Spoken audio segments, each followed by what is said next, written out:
Hello, my beloved audience. Let's see top news.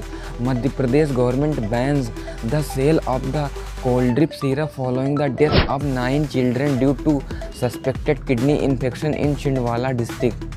Chief Minister Mohan Yadav said that death of the children in Chindwala due to cold drip syrup are extremely tragic.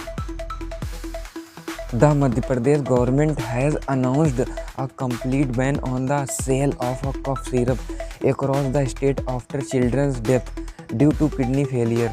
In the past 30 days, 9 children have lost their life in Chindwara district due to kidney failure. Authorities suspected that these deaths may be linked to the consumption of a contaminated cough syrup. A probe conducted by the Tamil Nadu government revealed that sample of the cold drip syrup contained 48% 6% diethyl glycol, a highly toxic chemical.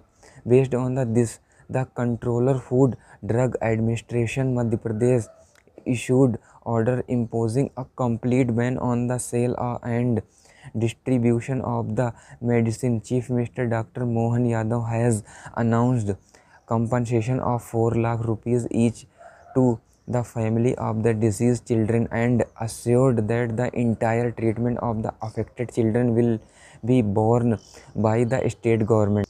Across Madhya Pradesh, raids are being conducted to seize the banned medicine. The Chief Minister has made it clear that those responsible will not be spared under the circumstances. Additionally, the sale and use of all medicine manufactured by MS Serinson Pharmaceutical have been suspended with the immediate effect.